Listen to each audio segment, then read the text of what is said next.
Bismillahirrahmanirrahim. Innal hamdalillah nahmaduhu wa nasta'inuhu wa nastaghfiruh wa na'udzu billahi min shururi anfusina wa sayyiati a'malina. May yahdihillahu fala mudilla lahu wa may yudlil fala hadiya lahu.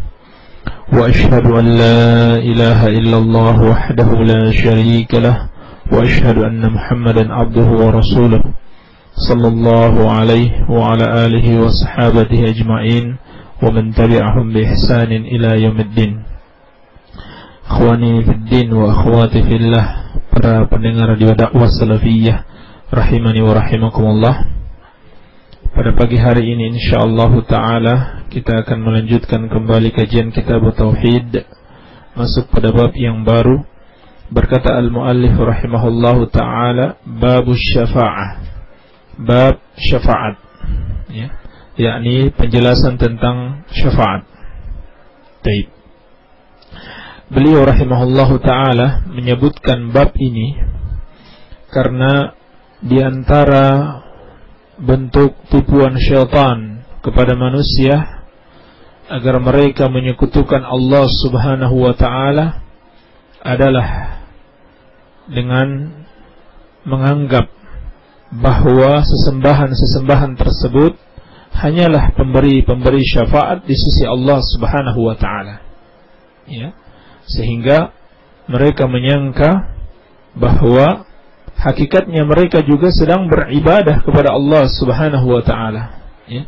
Karena tujuan mereka beribadah kepada selain Allah, apakah kepada malaikat, kepada para nabi, kepada para wali, orang-orang saleh, maupun kepada berhala-berhala, tujuannya agar sesembahan-sesembahan ini menurut anggapan mereka bisa lebih mendekatkan mereka kepada Allah Subhanahu wa taala atau memberikan mereka syafaat, ya, di sisi Allah Subhanahu wa taala, ya. Sampai-sampai di antara mereka ada yang sangat ekstrim berkeyakinan bahwasannya kalau seorang menjadi murid si fulan, ya, kemudian berdoa kepada si fulan, maka si fulan ini akan memberikan syafaat kepada mereka pada hari kiamat kelak. Ini dalih yang sering digunakan oleh orang-orang yang beribadah kepada selain Allah Subhanahu wa taala, yakni mereka meyakini bahwa sesembahan-sesembahan mereka bisa memberikan mereka syafaat di sisi Allah, iya, dan bisa lebih mendekatkan mereka kepada Allah Subhanahu wa taala. Iya. Sebagaimana yang Allah Subhanahu wa taala firmankan, "Wa ya'buduna min dunillahi ma la yadurruhum wa la yanfa'uhum wa yaquluna haula'i syufa'auna 'indallah." Di dalam surat Yunus, mereka beribadah kepada selain Allah apa yang tidak bisa memberikan bahaya kepada mereka dan tidak pula bisa memberikan manfaat, dan mereka mengatakan sesembahan-sesembahan tersebut adalah pemberi syafaat kami di sisi Allah Subhanahu wa taala. Ya. Juga dalam surat Az-Zumar Allah Subhanahu wa taala berfirman tentang orang-orang yang beribadah kepada selain Allah, "Walladzina ittakhadhu min dunihi awliya ma na'buduhum illa liyuqarribuna ila Allahi zulfa." Dan orang-orang yang menjadikan wali-wali mereka, yakni penolong-penolong mereka selain Allah Subhanahu wa taala, mereka mengatakan ma na'buduhum illa liyuqarribuna ila Allahi zulfa. Tidaklah kami bernyembah, ya, sesembahan-sesembahan selain Allah kecuali agar sesembahan tersebut bisa mendekatkan diri kami kepada Allah Subhanahu wa taala dengan sedekat-dekatnya. Ini subhanallah, ternyata orang-orang yang beribadah kepada selain Allah, di antara mereka memang niatnya baik, ya, niatnya bagus, agar supaya sesembahan-sesembahan ini bisa lebih mendekatkan mereka kepada Allah Subhanahu wa taala dengan sedekat-dekatnya. Ya. Kata Qatadah tentang ayat ini, yakni liyashfa'u lana wa yuqarribuna indahu manzilatan. Ya. Kami beribadah kepada selain Allah, kepada para nabi, malaikat, para wali, kepada patung-patung. Tujuannya agar para sesembahan ini lebih mendekatkan kami kepada Allah, memberi syafaat kami kepada Allah, dan mendekatkan kami pada satu posisi di sisi Allah Subhanahu wa ta'ala. Ini tujuan mereka beribadah kepada selain Allah Subhanahu wa ta'ala. Iya. Adapun makna secara bahasa, syafaat itu adalah artinya genap, ya. Diddul watr atau al-witr, ya, sebagai lawan kata dari al-witr atau al-watr, yakni ganjil, ya. Kalau al-witr itu ganjil, ya, sehingga kita kenal salat witir itu salat yang ganjil, ya, bilangannya. Sedangkan asy-syafa'ah itu lawan dari kata al-witr, genap. Iya. Adapun secara istilah disebutkan oleh para ulama, yang dimaksud dengan syafaat itu adalah at-tawassut lil ghair bi jalbi manfaatin aw daf'i madarratin. Ya. Menjadi perantara untuk orang lain, ya, menjadi perantara untuk orang lain demi untuk mendapatkan manfaat untuknya atau menolak kemudaratan darinya. Iya, ini makna syafaat. Menjadi perantara untuk orang lain demi untuk mendapatkan kemanfaatan untuk orang tersebut atau menolak kemudaratan darinya. Contoh syafaat untuk mendatangkan kemanfaatan adalah syafaat Nabi sallallahu alaihi wasallam kepada ahlul jannah untuk memasuki al-jannah, ya. Karena manusia yang berhak masuk surga itu tidak langsung bisa masuk surga, tetapi setelah diberikan syafaat oleh Nabi sallallahu alaihi wasallam.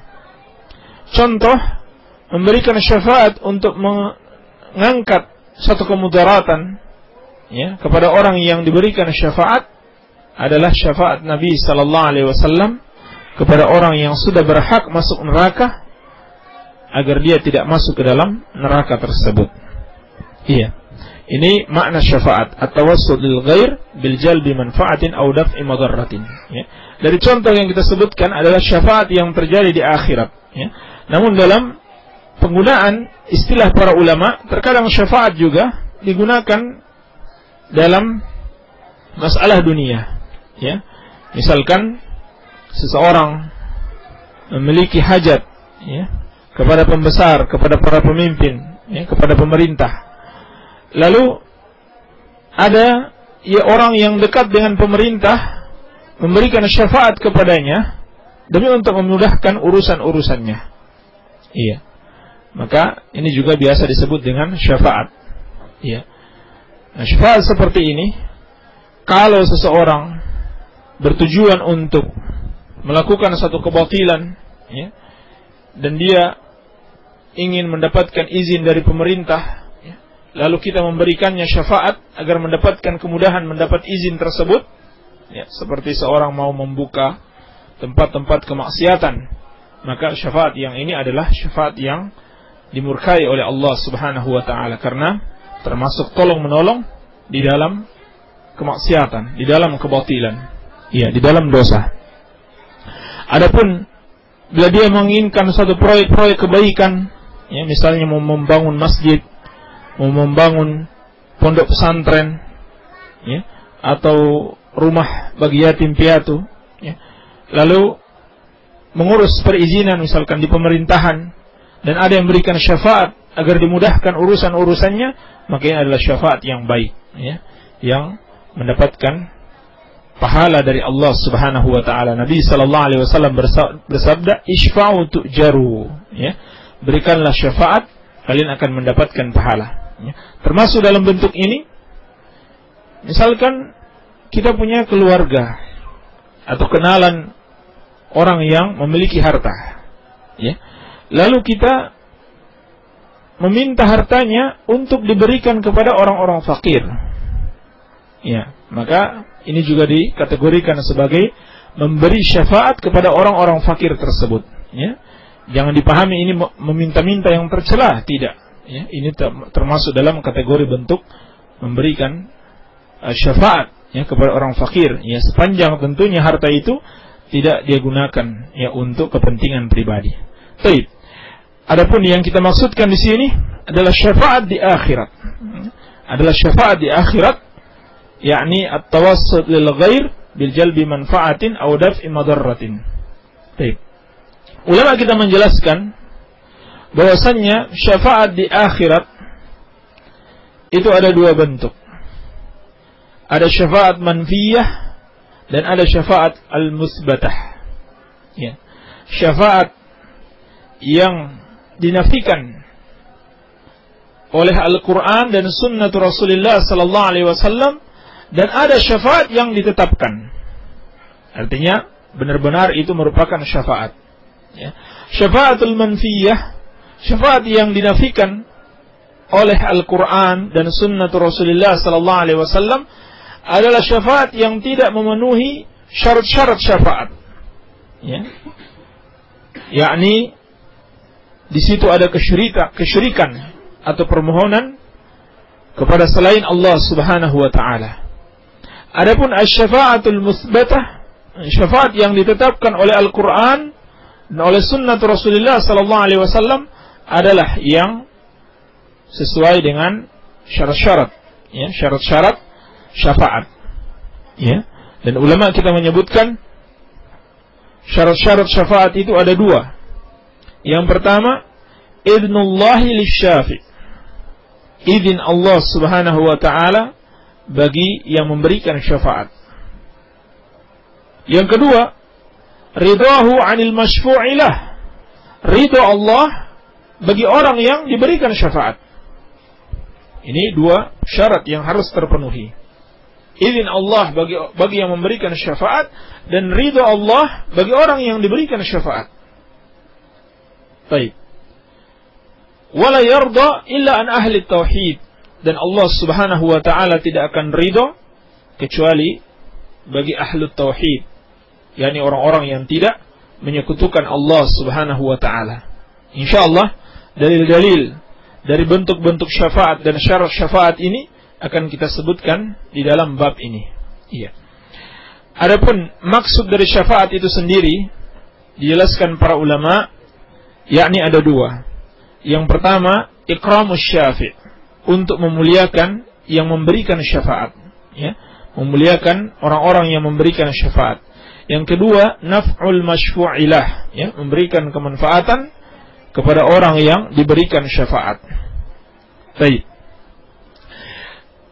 Kita sebutkan beberapa dalil yang disebutkan oleh al-muallif rahimahullahu taala tentang asy-syafa'atul manfiyah, asy-syafa'atul musbatah, dan syarat-syarat asy-syafa'atul musbatah.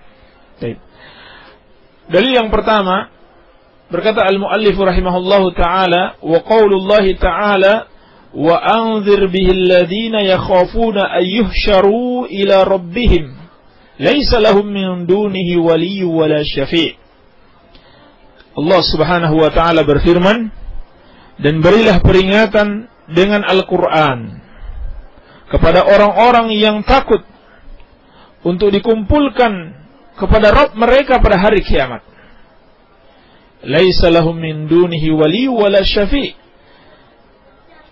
Pada saat mereka tidak memiliki seorang pun selain Allah Subhanahu wa taala yang bisa menolong dan bisa memberikan syafaat.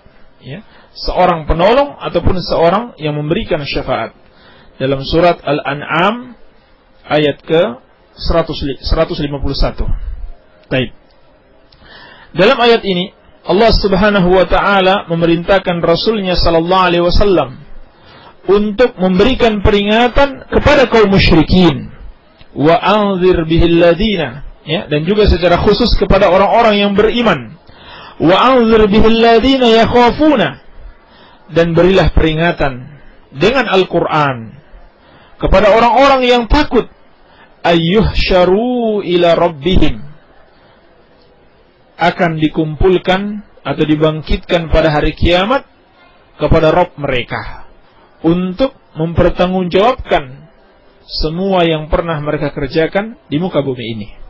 Ya, ayat ini secara khusus adalah perintah untuk memberikan peringatan kepada orang-orang yang beriman dengan adanya hari kebangkitan. Ya, agar mereka selalu takut untuk menghadapi hari tersebut, di mana Allah Subhanahu wa taala akan memintai pertanggungjawaban setiap apa yang kita kerjakan. Laisa lahum min dunihi waliyyu wala syafi'.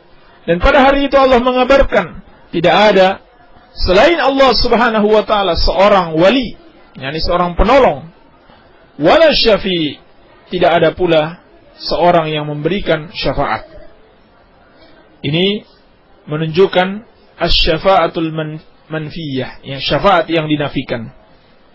Yakni syafaat yang dinafikan tanpa izin Allah Subhanahu wa taala. Artinya, kalau syafaat dengan izin Allah Subhanahu wa taala itu adalah asy-syafa'atul mutsbatah. Baik, ini faedah yang paling terpenting dari ayat yang pertama, bahwasanya Allah menafikan adanya orang-orang yang memberikan syafaat min dunih, tanpa izin Allah Subhanahu wa taala, tidak sama sekali. Ya, yang bisa memberikan syafaat hanyalah Allah Subhanahu wa taala. Ya. Pelajaran yang lain yang bisa dipetik dari ayat ini adalah disyariatkannya untuk menasihati dan memperingatkan, ya, menasihati dan memperingatkan akan datangnya hari kiamat. Baik. Dan juga pelajaran bahwasannya orang-orang berimanlah yang bisa mengambil manfaat dari sebuah nasihat. Iya. Dan sebagai bentuk, ya, bantahan, ya, ayat ini sebagai bantahan kepada orang-orang yang mendekatkan diri kepada para nabi dan orang-orang saleh untuk memohon syafaat. Ya, maka Allah menafikan syafaat mereka, bahwasannya tidaklah ada yang bisa memberikan syafaat kecuali dengan izin Allah Subhanahu wa taala. Dan tentunya Allah tidak akan mengizinkan apabila mereka melakukan kesyirikan. Dalil yang berikutnya, wa qauluhu ta'ala, qulillahi syafa'atu jami'an. Katakanlah, hanya milik Allah syafaat itu semuanya. Dalam surat Az-Zumar ayat ke-44. Baik. Ayat ini menjelaskan kepada kita bantahan kepada orang-orang musyrikin yang meminta syafaat dari selain Allah Subhanahu wa taala. Mengapa minta kepada selain Allah padahal syafaat seluruhnya adalah milik Allah Subhanahu wa taala? Yang sudah kita jelaskan kaidah kapan sesuatu itu permintaan itu disebut kesyirikan, ketika seorang meminta sesuatu yang tidak mampu dikabulkan, ya. Sesuatu yang tidak mampu dikabulkan kecuali oleh Allah Subhanahu wa taala, maka permohonannya itu adalah termasuk bentuk kesyirikan kepada Allah Subhanahu wa taala. Iya. Tidak ada yang bisa mengabulkan permohonan syafaat kita kecuali oleh Allah Subhanahu wa taala. Dan jangan salah kaprah, benar bahwa Nabi sallallahu alaihi wasallam dan orang-orang saleh kelak di hari kiamat akan diberikan hak untuk memberi syafaat. Tetapi meminta syafaat itu bukan kepada mereka. Ya. Sebab syafaat itu milik Allah Subhanahu wa taala. Tidak diberikannya kepada seorang hamba kecuali yang dia izinkan, dan tidak diizinkan dia untuk memberikan syafaat kecuali orang yang Allah Subhanahu wa taala ridhoi. Iya. Jadi ini jangan salah kaprah dengan syafaat Nabi sallallahu alaihi wasallam dan syafaat orang-orang saleh. Bukan berarti kita meminta syafaat kepada Nabi sallallahu alaihi wasallam dan kepada orang saleh, karena syafaat bukan milik mereka. Tetapi syafaat adalah milik Allah Subhanahu wa taala yang satu saja. Allah berfirman, "Qulillahi syafa'atu jami'an." Katakanlah hanya milik Allah syafaat itu seluruhnya. Ya. Dikatakan di sini jami'an, ya, syafaat seluruhnya menunjukkan bahwasannya syafaat itu ada berbagai macam, ya. Syafaat itu ada berbagai macam, ada berbagai jenis, ya. Dan para ulama membagi syafaat itu secara garis besar ada dua bentuk, ya. Bentuk yang pertama, syafaat yang khusus bagi Nabi sallallahu alaihi wasallam. Adapun bentuk yang kedua, syafaat yang umum, ya, baik bagi Nabi sallallahu alaihi wasallam maupun bagi seluruh orang-orang yang beriman.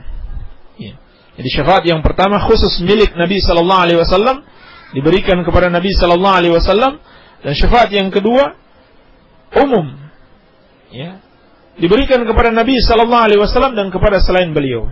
Ya. Adapun jenis-jenisnya, jenis dari bentuk yang pertama di antaranya syafa'atul uzma. Ya, syafaat yang khusus bagi Nabi sallallahu alaihi wasallam di antaranya asy-syafa'atul uzma, syafaat yang paling terbesar. Ya, yakni diberikannya syafaat kepada Nabi sallallahu alaihi wasallam ketika beliau memohon kepada Allah agar memberikan putusan, ya, memberikan putusan kepada seluruh manusia. Ya. Kenapa mereka meminta putusan tersebut?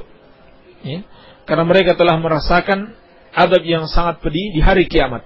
Ya. Di hari kebangkitan ini sebelum ditetapkan apakah ke surga atau ke neraka.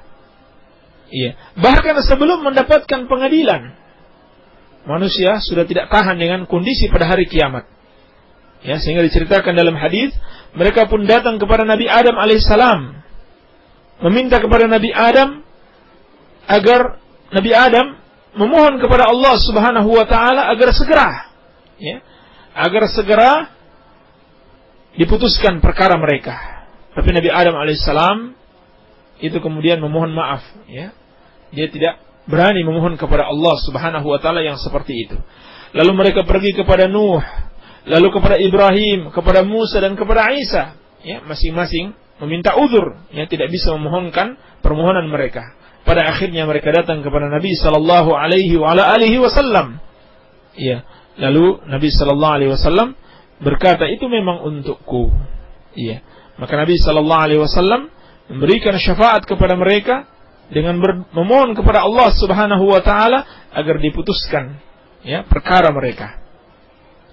Kemudian yang kedua, syafaat khusus bagi Nabi sallallahu alaihi wasallam adalah syafaat beliau kepada seluruh ahlul jannah untuk memasuki al-jannah, ya. Ini sebagaimana dalam firman Allah, hatta idza ja'uha wa futihat abwabuha, ya. Sampai ketika para ahlul jannah ini datang ke surga, ya, surga itu tidak langsung terbuka, ya, tetapi Nabi sallallahu alaihi wasallam dahulu yang membuka surga itu, ya, atau dibukakan bagi beliau, ya, sebagai bentuk syafaat kepada seluruh penghuni surga. Wa futihat abwabuha, sehingga terbukalah pintu-pintu surga. Iya. Kemudian yang ketiga, syafaat khusus bagi Nabi sallallahu alaihi wasallam adalah syafaat beliau kepada pamannya Abu Talib, ya, kepada pamannya Abu Talib yang mati di atas kekafiran, ya. Karena dia mati di atas kekafiran, syafaat ini tidaklah bisa mengeluarkan dia dari neraka, tetapi hanya sekedar meringankan, ya, azabnya. Ini khusus bagi Nabi sallallahu alaihi wasallam, tidak berlaku bagi yang lainnya. Iya, dikarenakan pembelaan Abu Talib kepada Nabi sallallahu alaihi wasallam dan pertolongannya terhadap dakwah Rasulullah sallallahu alaihi wasallam, maka Nabi sallallahu alaihi wasallam diberikan hak oleh Allah Subhanahu wa taala untuk memberikan syafaat kepada Abu Talib agar diringankan azabnya. Ya, itu pun, ya, kata Abu Talib, sebagaimana diceritakan Nabi sallallahu alaihi wasallam, dia merasa azabnya adalah azab yang paling berat, ya, yakni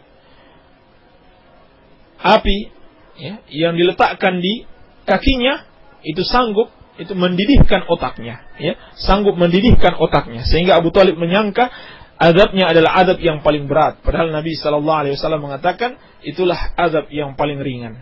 Iya, ini syafaat khusus bagi Nabi sallallahu alaihi wasallam. Adapun syafaat yang umum, jenis-jenisnya atau bentuknya, yang pertama, syafaat bagi orang yang setelah ditetapkan untuk masuk neraka agar dia tidak memasukinya. Ini syafaat yang umum bagi Nabi sallallahu alaihi wasallam dan bagi orang-orang yang beriman. Dan ini merupakan keutamaan orang-orang yang beriman, ya, terutama para orang saleh dari kalangan para ulama, wasiddiqin, wasyuhada, wassalihin. Baik. Kemudian yang kedua, syafaat bagi orang yang telah memasuki neraka agar keluar dari neraka. Ya, ini syafaat umum bagi Nabi sallallahu alaihi wasallam dan bagi yang lainnya.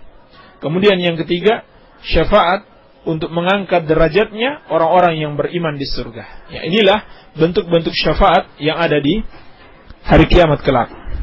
Baik. Dalil yang berikutnya, wa qauluhu ta'ala, man dzalladzi yashfa'u indahu illa bi'idznih. Ya.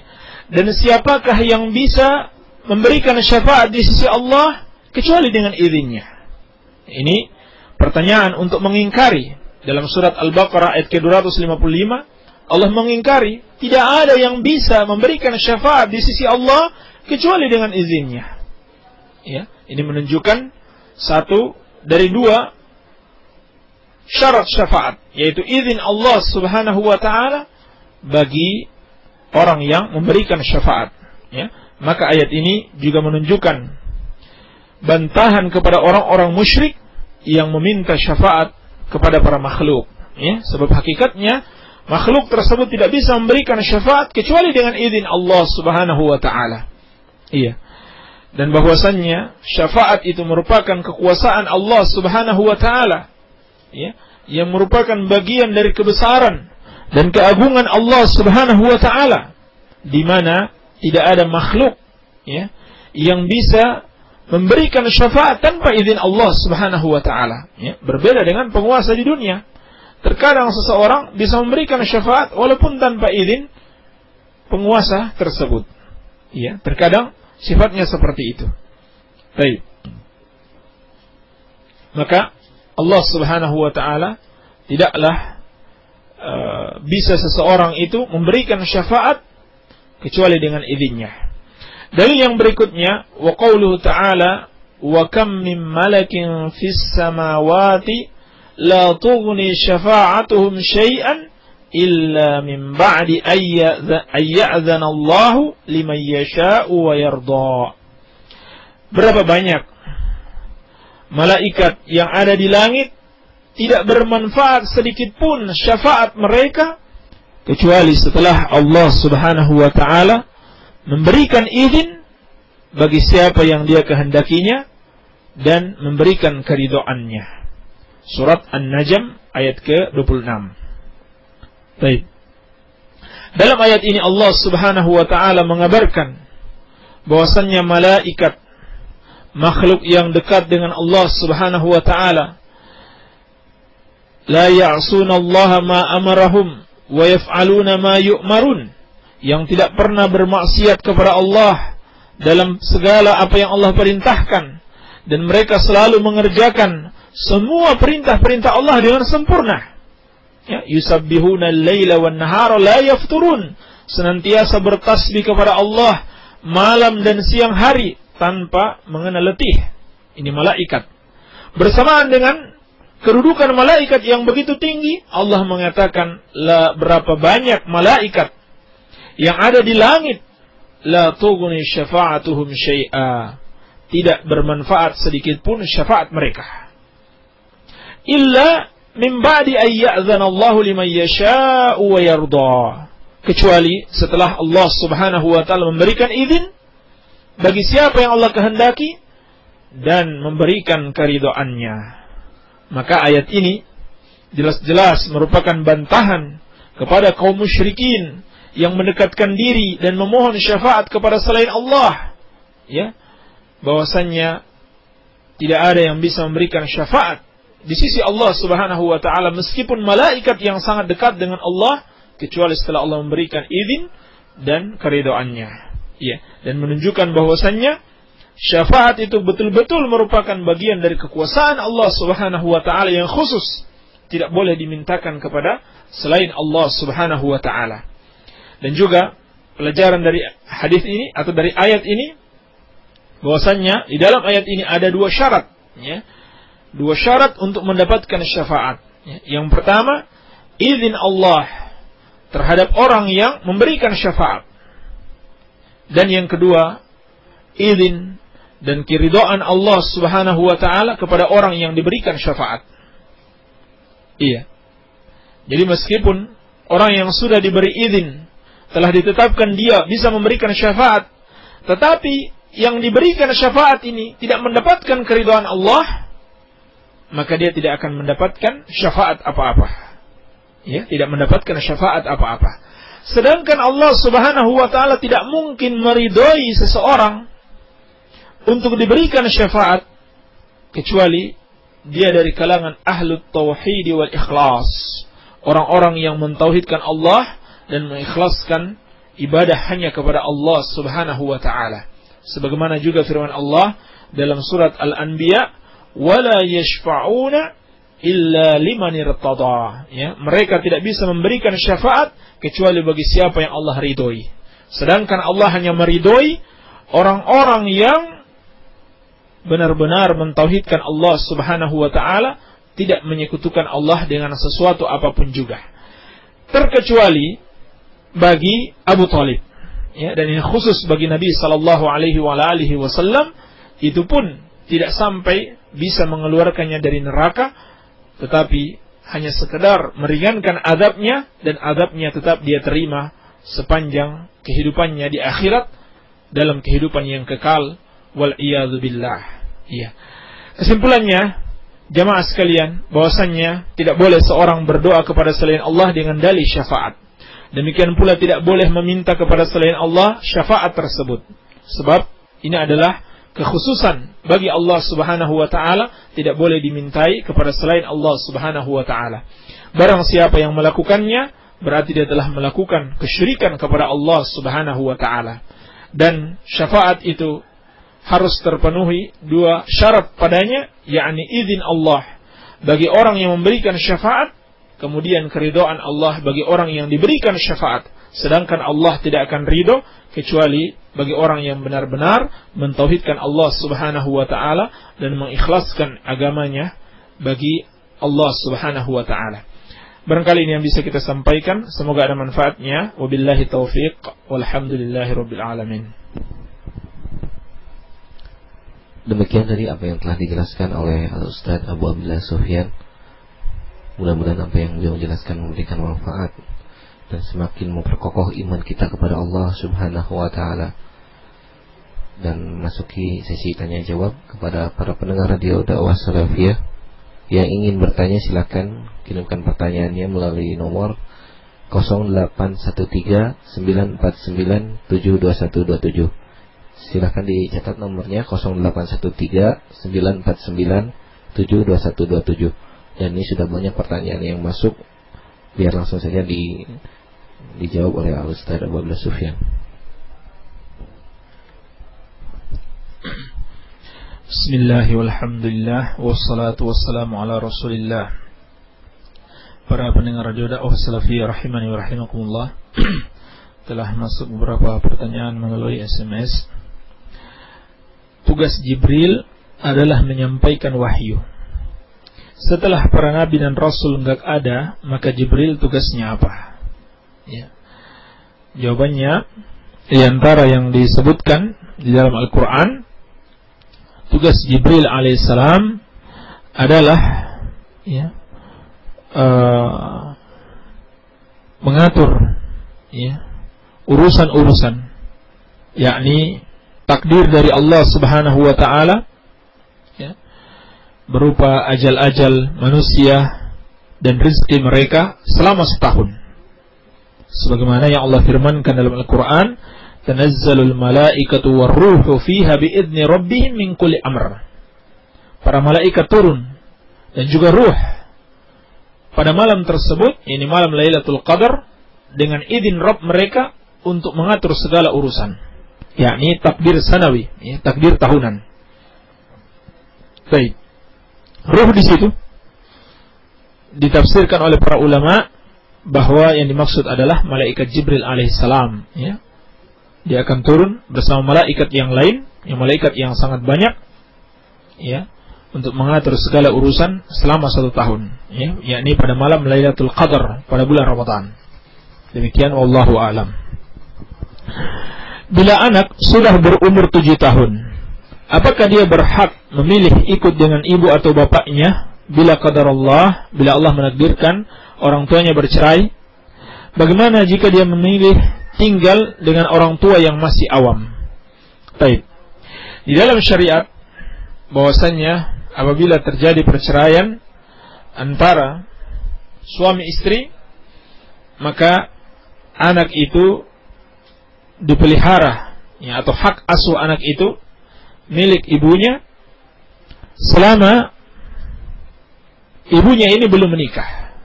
Ya, selama ibunya ini belum menikah.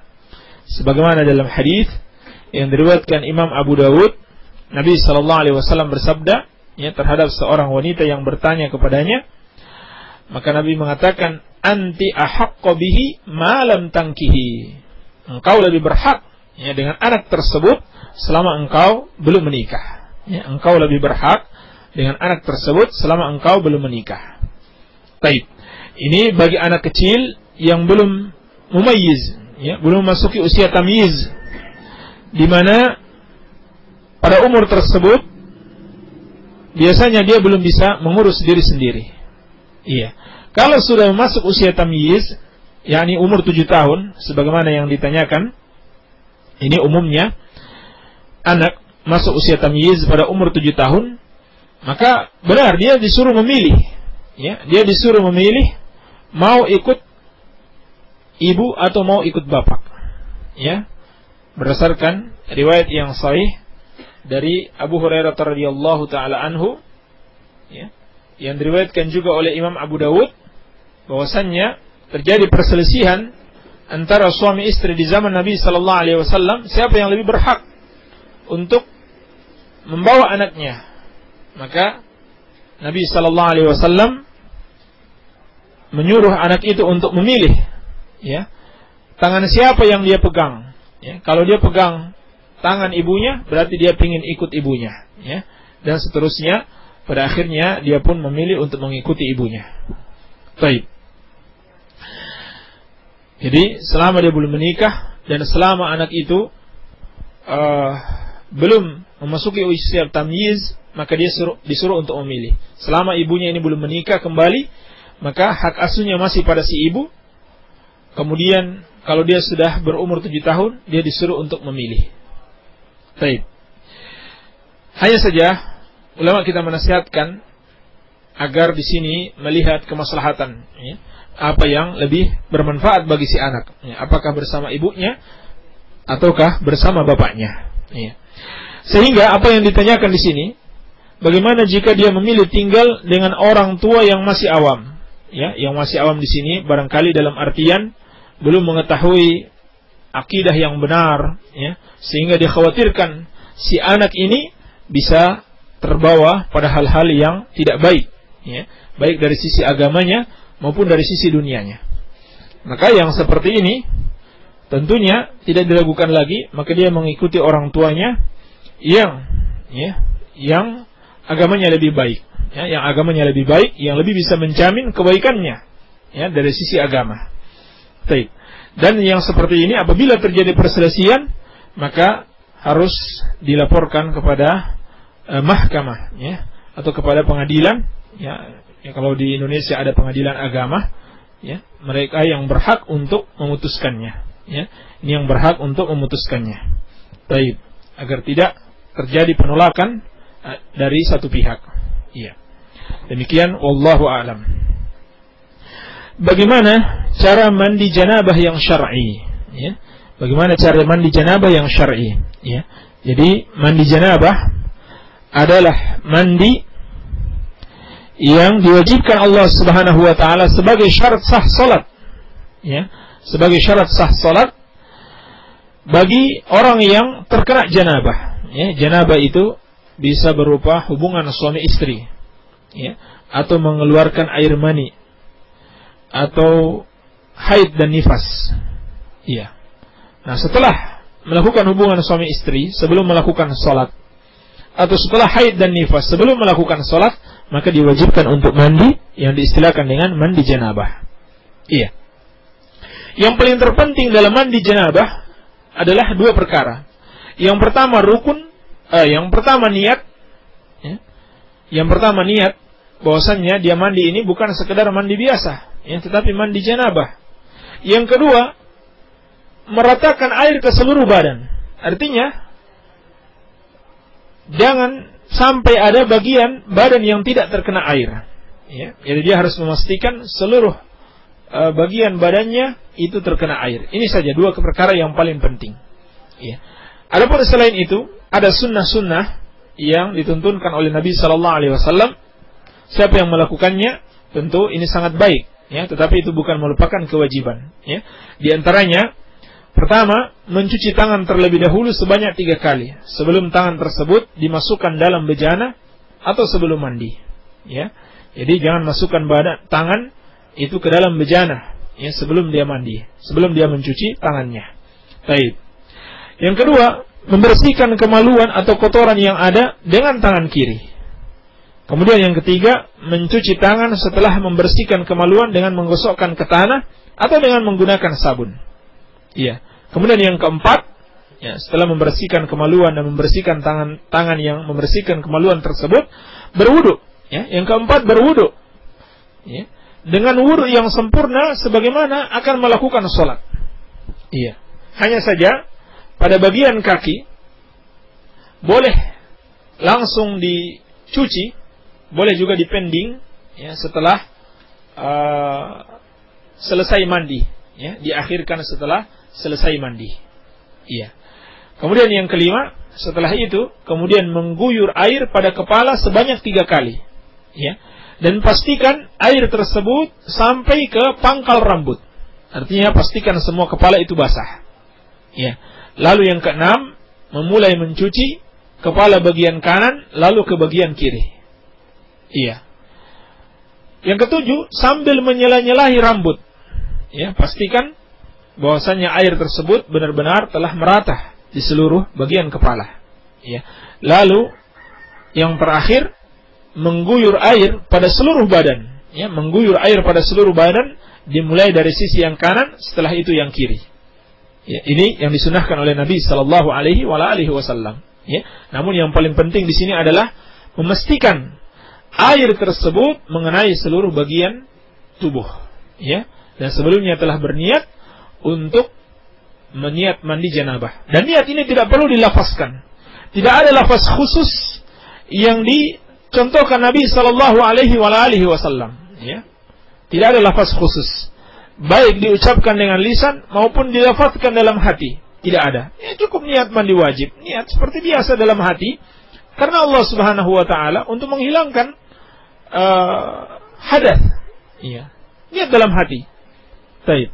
Adapun ucapan nawaitul ghusla li raf'il hadatsil akbar ini sama sekali tidak ada teladannya dari Nabi sallallahu alaihi wasallam, tidak pula dari para sahabat, tidak pula dari imam yang 4. Ini termasuk mengada-ngadakan di dalam agama atau kebid'ahan. Baik. Ini tata cara mandi janabah. Adapun bagi wanita, ya, ditambah dengan melepas kepangan rambutnya, ya, sehingga air bisa sampai pada pangkal rambutnya pada mandi haid dan nifas. Adapun kalau mandi janabah itu tidak diwajibkan untuk melepas kepangan rambutnya. Ya, kalau dia terbiasa mengikat rambutnya. Kemudian setelah haid, setelah mandi, ya, mandi dari haid atau dari nifas, maka disunahkan juga bagi wanita untuk membersihkan, ya, kemaluannya atau sisa bekas-bekas darah dengan potongan kain yang telah ditaruh minyak wangi di situ, ya, yang telah ada minyak wangi, kemudian digosokkan pada kemaluannya atau kepada bekas-bekas darahnya. Baik. Demikian, wallahu taala alam. Bolehkah suami istri berhubungan sambil menonton adegan film, yakni film yang yang menunjukkan hubungan suami istri? Baik. Bagaimana hukumnya? Ya, hukumnya haram. Hukumnya haram karena diharamkan melihat kemaluan orang lain. Iya. Baik di dalam film maupun di luar film. Iya. Adegan-adegan pornografi ini diharamkan, ya, jelas diharamkan di dalam Islam karena diharamkan melihat kemaluan orang lain. Baik. Apa hukumnya aborsi dan membunuh janin sebelum 4 bulan? Ya. Para ulama berbeda pendapat, namun yang benar, ya, seperti yang dipilih oleh Syekhul Islam Ibnu Taimiyah rahimahullahu taala dan ulama Al-Lajnah Ad-Daimah, ya, bahwa hal itu diharamkan. Ya, hukum aborsi, meskipun janinnya belum mencapai 4 bulan, hal itu juga termasuk yang diharamkan. Ya, apalagi kalau alasannya seperti misalkan takut, ya, tidak bisa memberi makan si anak. Ini menunjukkan rusaknya tauhid seseorang, ya, sebab dia tidak meyakini Allah Subhanahu wa taala yang memberikan rizki, yang menjamin rizki bagi siapa saja yang terlahir ke muka bumi ini.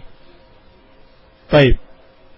Jadi hal tersebut diharamkan dalam Islam, apalagi bisa mendatangkan kemudaratan, ya, kepada orang tua ini, ya, kepada ibunya yang melakukan aborsi.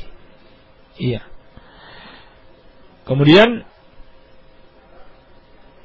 kecuali kalau memang ada alasan yang mendesak, ya, misalkan dokter memutuskan kalau kehamilannya dibiarkan maka akan membahayakan bagi si ibu, ya, akan membahayakan bagi si ibu.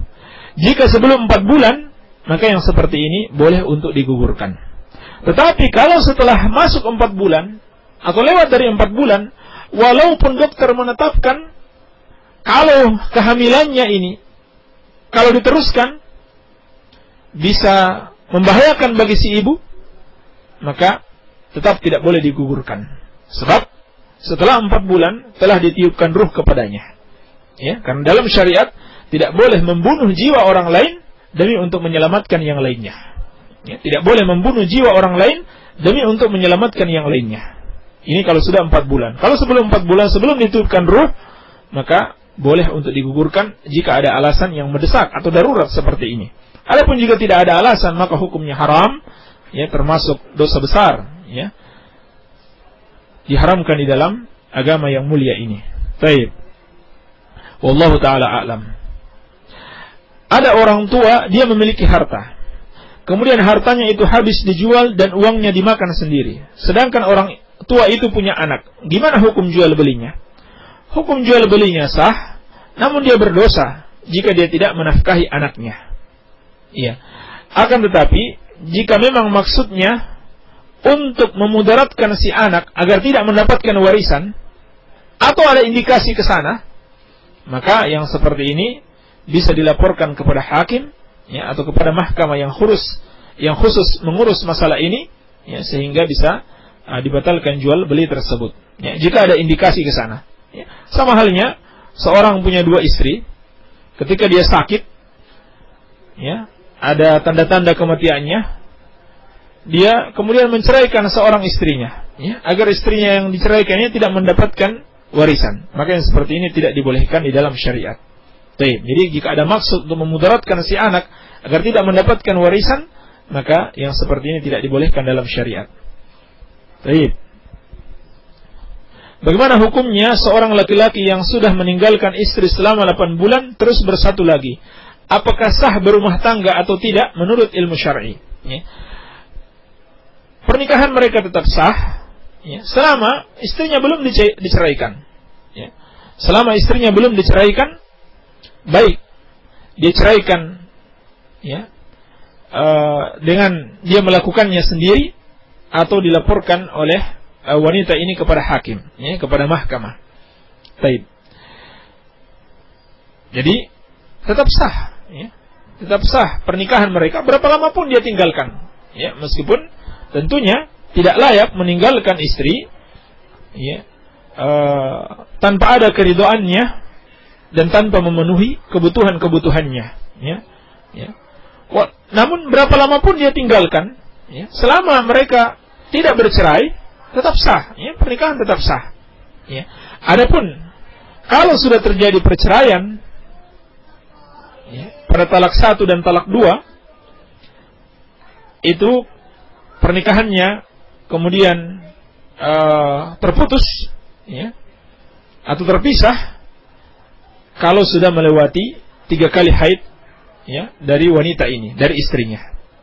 Iya, kalau sudah melewati 3 kali haid dari wanita ini, ya, kemudian mereka berpisah melebihi 3 kali haid, ya, setelah diceraikan, maka mereka tidak boleh bersatu lagi kecuali dengan akad yang baru. Demikian wallahu taala a'lam. Bagaimana hukumnya arisan motor yang cara mendapatkannya dengan cara lelang? Bagi pelelang tertinggi, dialah yang mendapatkan duluan. Tidak masalah insyaallah taala, ya. Jual beli dengan cara lelang, ya. Jual beli dengan cara lelang ini dibolehkan, ya, menurut pendapat jumhur ulama, ya. Bahkan sebagian ulama seperti Imam Ibn Qudamah dan Imam Abdul Bar rahimahumullah taala menukil adanya ijma', ya, tentang dibolehkannya jual beli secara lelang. Iya. Demikian pula pendapat Al-Lajnah Daimah bahwasannya lelang itu dibolehkan, ya. Hanya saja tidak boleh ada unsur-unsur penipuan, ya, dalam lelang ini, seperti yang biasa terjadi adanya najash, ya, yakni seorang menambahi harga barang, ya, seorang pembeli pura-pura jadi pembeli, ya. Ada seorang yang pura-pura jadi pembeli, ya, sudah bersepakat bersama penjual, dia pura-pura menawar dengan harga tinggi. Ini najash namanya, ya. Sehingga orang-orang pun yang hadir di situ mengira bahwa harga barang itu memang seperti itu, ya, padahal harganya tidak seperti itu. Ya, dalam hadis yang diriwayatkan al-Imam Al-Bukhari dan Muslim dari Abdullah bin Umar radhiyallahu taala anhuma, anna Rasulullah sallallahu alaihi wasallam naha 'anil najash. Bahwasanya Nabi sallallahu alaihi wasallam melarang, ya, an-najash ini jual beli, padahal dia cuma sekedar pura-pura untuk membeli, ya. Dan Nabi SAW telah berpesan, wala tanajashu, dan janganlah saling, dan jangan pula kalian saling melakukan najash, ya, demi untuk menaikkan harga barang. Ini termasuk kecurangan. Baik. Ini diantara yang harus diperhatikan di dalam masalah lelang ini. Iya. Sehingga bila terjadi najash atau ada unsur penipuan di situ dalam akad, ya, maka sang pembeli kemudian bisa diberi pilihan setelah dia membeli, apakah membatalkan akadnya ataukah meneruskannya. Iya, dia boleh membatalkan akadnya ataupun meneruskannya. Baik. Demikian pula kalau seorang pembeli dan penjual itu bersepakat, ya, untuk membatasi pada harga tertentu, padahal ada yang masih bisa menawar dengan harga yang lebih tinggi, maka ini tidak dibolehkan, ya. Tapi biarkan barang itu dilepas. Siapa yang bisa menawar dengan harga yang paling tinggi, maka dia yang berhak.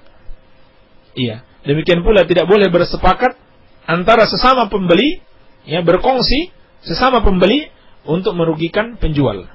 Maka ini hal-hal yang terus diperhatikan dalam masalah lelang ini.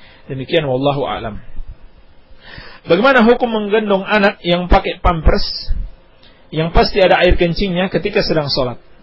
Selama air kencing itu tidak menembus pampersnya, ya, sehingga tidak mengenai badan dan pakaian atau tempat sholat, maka tidak apa-apa insyaallah ta'ala, ya. Selama air kencingnya atau najis tersebut tidak mengenai badan orang yang memeluknya, pakaiannya, tidak pula tempat sholatnya, maka tidak apa-apa insyaallah ta'ala, ya. Adapun apabila mengenai pakaiannya, maka dia bisa lepas pakaian tersebut, ya. Sepanjang kalau dia lepas, dia masih ada pakaian dalam untuk menutupi auratnya, maka sholatnya boleh diteruskan, ya. Kalau auratnya terbuka, maka sholatnya dibatalkan, ya, dan dia membersihkan najisnya dulu, ya. Demikian wallahu ta'ala a'lam. Pertanyaan berikutnya, apakah Asmaul Husna itu termasuk sifat-sifat Allah? Lalu bagaimana dengan sifat-sifat Allah yang 20? Ya, jawabannya, seluruh Asmaul Husna yang jumlahnya sangat banyak, ya, itu mengandung sifat-sifat Allah Subhanahu wa ta'ala. Ini kaidah yang disepakati seluruh ulama Ahlus Sunnah wal Jamaah, bahwasanya seluruh nama-nama Allah itu mengandung sifat bagi Allah. Seluruh nama-nama Allah mengandung sifat bagi Allah Subhanahu wa ta'ala, ya. Nama Allah Al-Alim, yang maha berilmu, mengandung sifat ilmu bagi Allah Subhanahu wa ta'ala. Ar-Rahman war-Rahim, yang maha rahmat, Maha Pengasih dan Penyayang, mengandung adanya sifat kasih sayang bagi Allah Subhanahu wa taala. Nama Allah As-Sami' wal Basir, yang Maha mendengar dan Maha melihat, mengandung adanya sifat penglihatan dan pendengaran bagi Allah Subhanahu wa taala, yakni sifat dzatiyah. Ya. Allah Subhanahu wa taala dengan nama apapun juga mengandung sifat, ya, mengandung sifat bagi Allah Subhanahu wa taala. Tetapi tidak sebaliknya.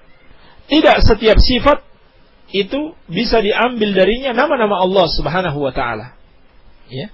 Seperti misalkan Allah Subhanahu wa taala memiliki wajah.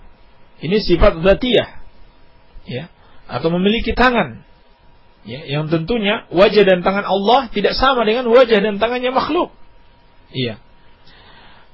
Lalu tidak dikatakan atau tidak dinamakan Allah dengan misalkan si pemilik wajah atau si pemilik tangan. Iya. Juga sifat Allah intiqam, yakni mengadab orang-orang yang berbuat maksiat. Falamma asafuna intaqamna minhum. Ya, ketika mereka membuat kami murka, maka kami kemudian mengadab mereka. Tapi Allah tidak dinamakan dengan muntaqim, ya, si pemberi adab. Dan seterusnya. Jadi tidak setiap sifat Allah Subhanahu wa taala bisa dinamakan pada diri Allah Subhanahu wa taala. Tapi sebaliknya seluruh sifat, seluruh nama-nama Allah itu adalah sifat bagi Allah Subhanahu wa taala. Seluruh nama-nama Allah adalah sifat bagi Allah Subhanahu wa taala. Baik. Seperti Al-Qawi, Allah Subhanahu wa taala yang Maha Kuat, menunjukkan adanya sifat kekuatan bagi Allah Subhanahu wa taala. Demikian seterusnya. Sehingga membatasi nama-nama Allah Subhanahu wa taala hanya 20 atau lebih kurang atau lebih dari itu, ini termasuk penyimpangan di dalam akidah, ya, penyimpangan di dalam tauhidul asma was sifat, ya. Dan ini bukan akidah Ahlus Sunnah, tetapi ini akidah Asy'ariyah Maturidiyah, ya. Bukan akidah Ahlus Sunnah wal Jamaah. Adapun akidah Ahlus Sunnah mengimani nama-nama dan sifat Allah Subhanahu wa taala itu jumlahnya tidak terbatas. Sebab setiap nama itu mengandung sifat Allah Subhanahu wa taala. Iya.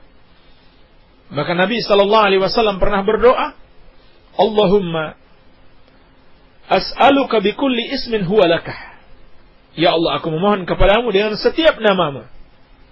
Sammaita bihi nafsak, yang engkau namakan untuk dirimu.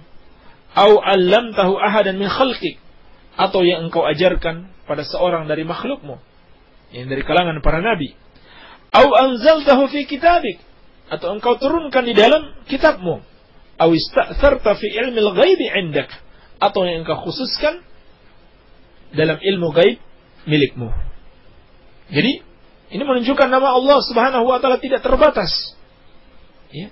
Ada yang Allah ajarkan pada nabinya, ada yang Allah turunkan di dalam kitabnya, ada yang Allah khususkan hanya diketahui oleh Allah Subhanahu wa taala pada ilmu gaibnya. Ya, sehingga tidak boleh kemudian membatasi nama-nama Allah Subhanahu wa taala. Iya. Jangankan membatasi sebanyak 20. Membatasi 99 saja itu bukan bukan seperti itu yang dimaksudkan. Ya. Sabda Nabi sallallahu alaihi wasallam, "Inna lillahi 99 isman man ahsaha dakhala al-jannah." Sesungguhnya Allah memiliki 99 nama. Barang siapa yang menghafalnya, barang siapa yang mengamalkan kandungan dari nama-nama tersebut, maka dia akan masuk surga. Ya. Maka dijelaskan para ulama, hadits ini bukan membatasi nama Allah hanya 99. Ya. Ini hanya seperti seorang mengatakan, saya memiliki uang 1 juta untuk saya sedekahkan. Ya. Ini bukan berarti dia hanya memiliki uang 1 juta. Bisa jadi uangnya lebih dari itu. Demikian pula maksud dari firman sabda Nabi sallallahu alaihi wasallam, sesungguhnya Allah memiliki 99 nama. Andaikan nama Allah 99 nama saja, maka tentunya di situ ada 99 sifat. Iya. Maka bagaimana bisa dibatasi hanya 20 sifat Allah Subhanahu wa taala? Iya. Jadi yang benar dalam akidah Ahlus Sunnah wal Jamaah, akidah Rasulullah sallallahu alaihi wasallam dan para sahabatnya berdasarkan Al-Qur'an dan sunnah Rasulullah sallallahu alaihi wasallam, bahwa nama-nama Allah Subhanahu wa taala terkandung padanya sifat-sifat Allah, dan nama-nama Allah itu jumlahnya tidak terbatas. Jumlahnya tidak terbatas. Baik. Demikian wallahu alam. Bagaimana cara berzikir setelah sholat seandainya seseorang mempunyai hajat? Ya, barangkali yang dimaksudkan dalam pertanyaan, kalau memiliki hajat untuk dilakukan, ya, yakni memiliki hajat untuk dikerjakan, sementara dia harus berzikir ya setelah sholat. Maka jawabannya, zikir setelah sholat itu termasuk sunnah, ya, sehingga apabila seorang memiliki hajat tertentu, ya, dia boleh meninggalkan zikir tersebut, atau dia pun boleh berzikir ya, sesuai dengan kemampuannya, ya. Boleh juga dilakukan sambil dia berjalan ataupun berdiri. Maka ini tidak mengapa insyaallah ta'ala. Adapun jika hajat yang dimaksudkan adalah sebuah permohonan kepada Allah Subhanahu wa taala, maka kapan saja dia boleh melakukan berdoa, ya. Kapan saja dia boleh berdoa untuk meminta hajat kepada Allah Subhanahu wa taala. Ya, namun setelah sholat tentunya diutamakan dia memohon atau dia berzikir dan berdoa sesuai dengan apa yang dituntunkan Nabi sallallahu alaihi wasallam, baru kemudian dia memohon hajatnya kepada Allah Subhanahu wa taala. Meskipun yang terbaik sebagaimana kata para ulama, di antaranya penjelasan Al-Imam Al-Qayyim rahimahullahu taala, berdoa itu yang terbaik di dalam salat, yakni ketika sujud, ya, sujud mana saja, rakaat pertama sampai rakaat terakhir, ataupun ketika tasyahud sebelum salam, ya, ini yang terbaik untuk berdoa. Ya. Adapun setelah salat, ya, cukup dia berzikir, ya, memperbanyak zikir kepada Allah Subhanahu wa taala. Sedangkan di dalam salat boleh dia memperbanyak doa, ya, sesuai dengan hajat dan keperluannya. Demikian wallahu a'lam. Bagaimana kalau dalam keadaan darurat pinjam barang tanpa diketahui pemiliknya dan sambil mengembalikan minta maaf? Iya. Kalau memang keadaannya darurat, ya, seperti berhubungan dengan nyawa seseorang, maka insyaallah taala hal ini tidak mengapa, ya, karena kaidah dalam syariat ad-daruratu tubihul mahdzurat, ya, bahwasanya yang darurat itu bisa membolehkan hal-hal yang tadinya dilarang, ya. Namun jika disertai permohonan maaf, tentunya ini yang lebih baik, ini yang lebih afdal. Baik.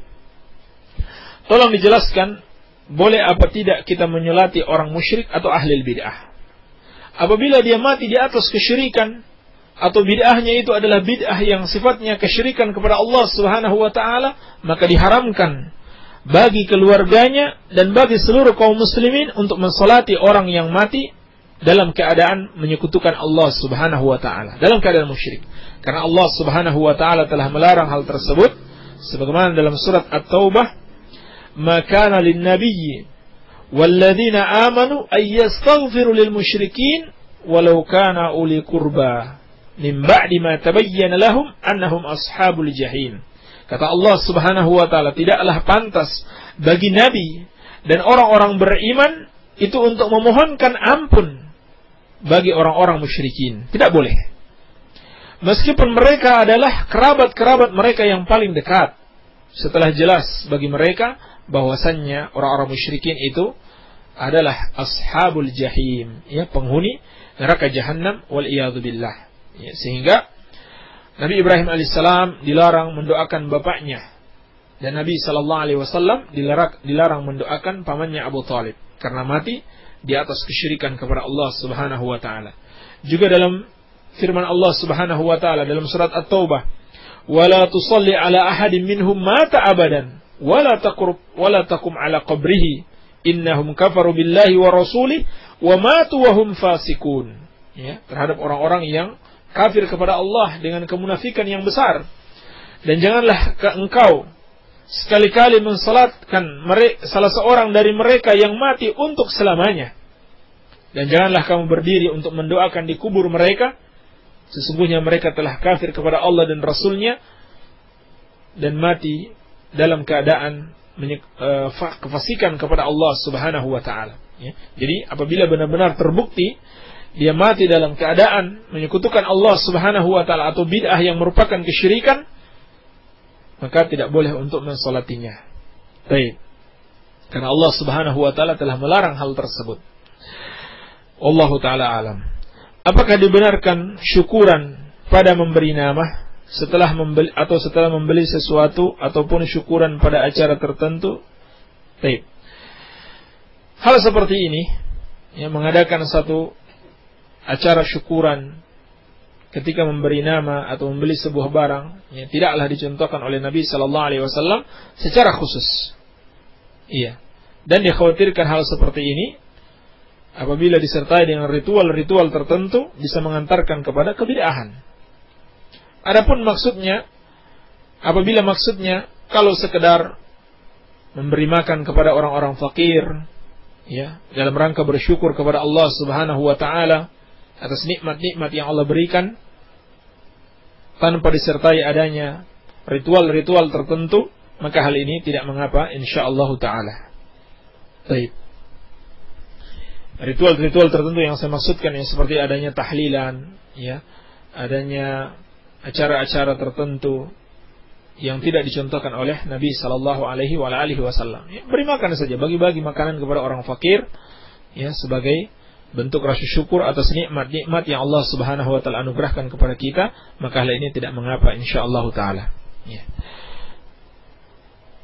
Apakah saya salah atau berdosa tidak mengizinkan anak diurusi oleh orang tua? Ya, orang tua di sini barangkali maksudnya neneknya. Sedangkan saya masih mampu mengurusi anak-anak saya. Seorang istri wajib mengurusi dan mendidik anak-anaknya, mengurus rumahnya dan menjaga harta dan kehormatan suaminya. Sedangkan saya dengan orang tua berbeda sekali pemahamannya. Jadi saya tidak mau orang tua mengurus anak saya. Baik. Kalau yang bertanya ini seorang istri, maka tentunya apabila orang tuanya si istri ini ingin ikut mengurus anaknya, tentu harus seizin suaminya. Lalu apabila suaminya mengizinkan, maka tentunya sebagai bentuk bakti kepada orang tuanya, ya, maka tidak apa-apa dia mengizinkan orang tuanya ikut mengasuh, ya, anak tersebut. Iya. Terkecuali seperti yang disebutkan dalam pertanyaan, ada kekhawatiran bahwa si orang tua ini bisa memberikan pengaruh buruk bagi si anak, ya, karena mungkin dia belum memahami agama dengan benar, ya, sehingga bisa memberikan pengaruh buruk bagi si anak. Kalau pengaruh ini masih bisa kita tangkal, ya, dengan menasihati orang tua tersebut dengan lemah lembut dan mengajarkan si anak, maka tidak apa-apa insyaallah taala. Namun apabila kita khawatir, ya, jangan sampai tidak bisa kita tangkal pengaruh-pengaruh ini, maka kita menolak apa yang ditawarkan orang tua tersebut, ya, orang tua kita untuk mengasuh anak-anak kita, tentunya dengan penolakan yang halus, ya, dan bahasa yang lemah lembut. Demikian, wallahu taala alam. Baik. Pertanyaan berikutnya, apabila hasil pertanian, misalkan hasil padi, habis panen langsung disimpan, ya, langsung disimpan di seseorang atau di pabrik, dan uangnya diambilnya entar kalau udah harga tinggi, apakah itu boleh menurut ajaran Islam? Jawabannya, menurut ajaran Islam hal itu diharamkan, ya. Apabila kita memanen padi atau kebutuhan-kebutuhan pokok yang lainnya lalu kita simpan, ya, terdapat sejumlah dalil dalam hadis-hadis, ya, Bukhari dan Muslim dan yang lainnya, bahwa Rasulullah sallallahu alaihi wasallam melarang seorang menimbun barang, ya, yang merupakan kebutuhan, ya, barang dagangan yang merupakan kebutuhan kaum muslimin atau kebutuhan masyarakat luas. Kenapa? Karena hal tersebut tentunya akan memberikan kemudaratan, ya. Di antara bentuk kemudaratannya adalah susahnya mencari barang ini, lalu harga menjadi tinggi. Ini jelas-jelas kemudaratan, ya, yang hanya kemanfaatannya hanya diraih oleh segelintir orang, tetapi kemudaratannya dirasakan oleh banyak orang. Ini jelas, ya, memberikan kemudaratan kepada orang lain, ya, demi untuk meraih keuntungan pribadi. Ini hal yang diharamkan di dalam syariat Islam, ya. Kaidah yang umum, Nabi SAW bersabda, la dharara wa la dirar, ya, tidak boleh membahayakan diri sendiri maupun membahayakan orang lain, ya. Tidak boleh melakukan hal-hal yang bisa membahayakan orang lain, ya, termasuk juga dalam masalah ini. Dan secara khusus ada dalil-dalil yang melarang seseorang menimbun barang, ya, menimbun barang demi untuk meraih keuntungan pribadi. Jadi hal ini diharamkan, tidak boleh, ya.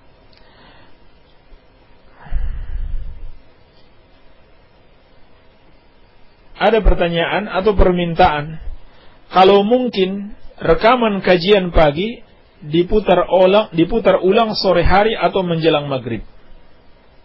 Ada juga permintaan, afwan Ustaz, kalau bisa acara radio tentang tauhid diubah waktunya menjadi jam 6 pagi. Ya, ana pengen ikutan. Jadi di sini ada dua permintaan dari dua orang pendengar. Yang pertama meminta kalau bisa rekaman diputar ulang sore hari atau menjelang maghrib. Yang kedua meminta agar jam 6 pagi. Taib, kalau dikumpulkan pertanyaannya, ya, barangkali kalau Allah Subhanahu wa taala mudahkan, insyaallah bisa diputar ulang. Ya, kita tetap mulai pada 5:30 pagi, tetapi pada sore harinya ya bisa diputar ulang. Ini menjadi masukan bagi para penyiar atau pengurus radio yang mudah-mudahan bisa direalisasikan. Baik. Dan juga bagi yang ingin mendapatkan rekaman, ya barangkali bisa menghubungi pengurus radio. Barangkali ini yang bisa saya jawab pada kesempatan kali ini, ya. Mohon maaf apabila ada pertanyaan yang belum sempat dijawab, insyaallah pada kesempatan yang lain, ya. Semoga ada manfaatnya. Yang benar itu dari Allah Subhanahu wa taala dan yang salah dari kebodohan kami dan dari syaitan. Wabillahi taufiq walhamdulillahi rabbil alamin. Demikian tadi apa yang telah dijelaskan oleh Ustaz Abu Abdullah Sufyan. Jazakallahu khairan kepada Ustaz Abu Abdullah Sufyan yang beliau telah memberikan penjelasan yang semoga Allah memberikan balasan dengan sebaik-baiknya balasan. Dan semoga Allah menjaga Ustaz Abu Abdullah Sufyan supaya senantiasa bisa memberikan bimbingan dan pengajarannya di sini, yaitu khususnya pada acara kuliah subuh. Dan juga semoga Allah Subhanahu wa taala memberikan apa yang telah dijelaskan itu merupakan perkara yang diridhoi dan dicintai oleh Allah Subhanahu wa taala. Dan memang telah banyak sekali pertanyaan-pertanyaan yang masuk, dan karena memang sudah memakan waktu yang lama sehingga yang terjawab sebagian, ya, insyaallah kita akan terus berupaya untuk bisa apa yang pertanyaan-pertanyaan yang masuk bisa terjawab. Dan tetap kepada para pendengar agar tetap bersabar untuk menyimak terus kegiatan penyuluhan kegiatan kuliah subuh ini. Dan yang ingin bertanya silahkan kirimkan saja pertanyaannya, baik di waktu jam-jam kuliah subuh ataupun di luar waktu kuliah subuh, ke nomor yang seperti sebagaimana biasa, yaitu di 0813-949-72127. Mungkin demikian yang ingin disampaikan. Mohon maaf apabila ada kesalahan ataupun kekurangan. Subhanaka Allahumma wa bihamdika asyhadu an la ilaha illa anta astaghfiruka wa atubu ilaik. Assalamualaikum warahmatullahi wabarakatuh.